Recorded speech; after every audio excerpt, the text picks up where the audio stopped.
Well, hey there, Brady here, Salt 16 with Christine Kreisher. And Christine, you were just talking in your workshop, and one thing that stood out to me that you were sharing was volunteer recruitment, focusing on retaining existing volunteers rather than going through the endless cycle, it seems, trying to recruit new volunteers. Maybe you can talk about that a little bit. Yeah, it is definitely an endless cycle. It's like a revolving door.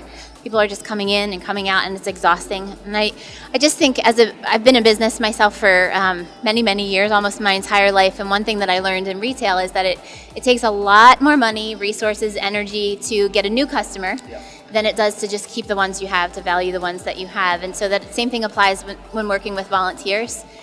Because ministry is hard already. It's hard enough, and ministry leaders are busy. And so if we can do the work to create an irresistible volunteer culture, we call it a zero recruitment model of volunteering. And basically what that means is you never stop recruiting, because why would you ever stop inviting people into an incredible adventure that can really change their lives? But what you can do is create an irresistible culture where your volunteers do the recruiting for you because they love it.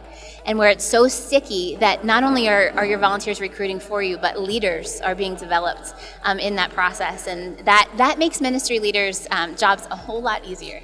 So talk to me about maybe just one big takeaway for someone who's watching this that they can do to improve their retention of existing volunteers. Maybe hit on a mistake that you see a lot of churches making, reasons that they're losing volunteers. Yeah. We actually talk about, I wrote a book with some friends of mine, Darren Kaiser and Stephanie Whitaker, and in the book we talk about four things that every volunteer needs. And so volunteers need to know that they're a part of something bigger than themselves. So we need to celebrate their significance. We need to share stories of life change and how what they do and the part that they play, no matter how small it may seem to be. We always say that small is big. So it's significance, support, providing first-class support for our volunteers. They need to be communicated with early and often. We can't use our personality as an excuse to not value our volunteers. And then we talk about connection being huge. We need to fuel meaningful connections for our volunteers where they feel like they have friends, that they belong.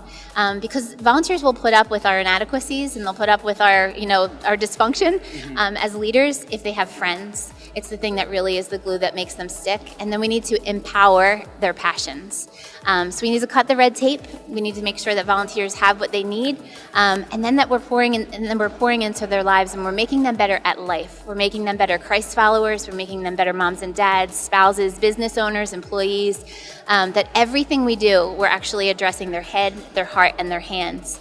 And it makes volunteers stick because you're making a difference in who they are as an individual. And you're not looking at them as just simply filling a spot, but you're helping them to thrive at life. And I think that's our greatest goal as ministry leaders. Those are all great practical takeaways, Christine. Thank you so much. Yeah. Here with Christine Kreischer at Salt 16. Thanks for watching.